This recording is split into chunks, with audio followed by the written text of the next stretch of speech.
Genesis chapter 29. Jacob continued traveling and came to the land in the east. He found a well in a field, and 3 flocks of sheep were lying near it. The flocks drank water from this well, which was covered with a large stone. When all the flocks were gathered, the shepherds would roll the stone away and water the sheep. After that, they would put the stone back in its place.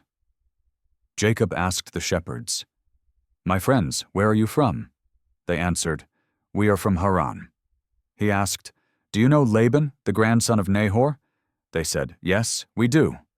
Jacob asked, "Is he doing well?" They replied, "Yes, he is well. Look, here comes his daughter Rachel with his sheep." Jacob said, "It's still daytime, not the time to bring the flocks in. Why don't you water them and take them back to the field?" They said, "We can't do that until all the flocks are here and the stone is rolled away. Then we water the sheep." While Jacob was still talking to them, Rachel arrived with her father's sheep. When Jacob saw Rachel and the sheep, he went to the well, rolled the stone away, and gave water to the sheep. Then he kissed Rachel and began to cry with joy. He told her, "I am your relative, the son of Rebekah." Rachel ran to tell her father. When Laban heard the news about Jacob, he ran to meet him. He hugged and kissed Jacob and brought him into his house. Jacob told Laban everything that had happened.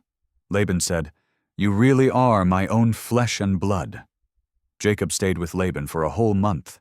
Then Laban said, "Just because you are my relative, you shouldn't work for free. Tell me what you want for your work." Laban had 2 daughters. The older was named Leah, and the younger was Rachel. Leah had lovely eyes, but Rachel was beautiful in shape and face.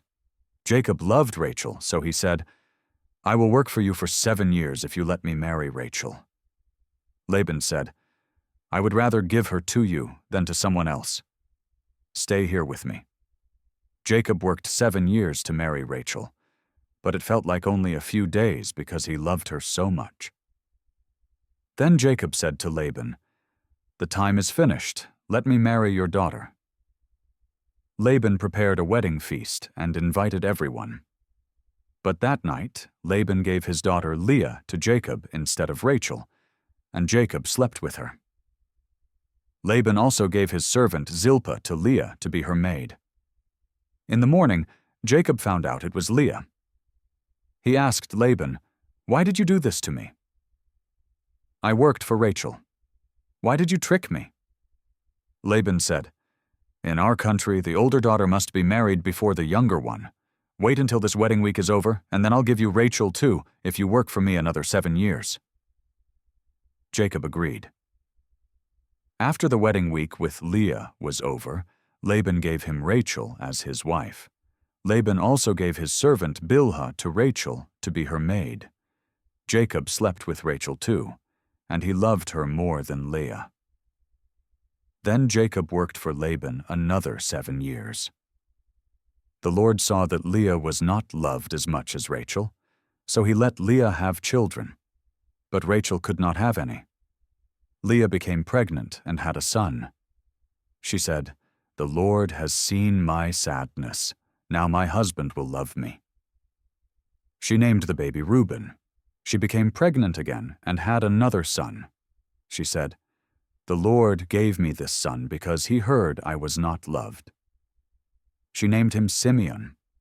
She became pregnant again and had another son. She said, "Now my husband will stay close to me because I've given him 3 sons. She named him Levi.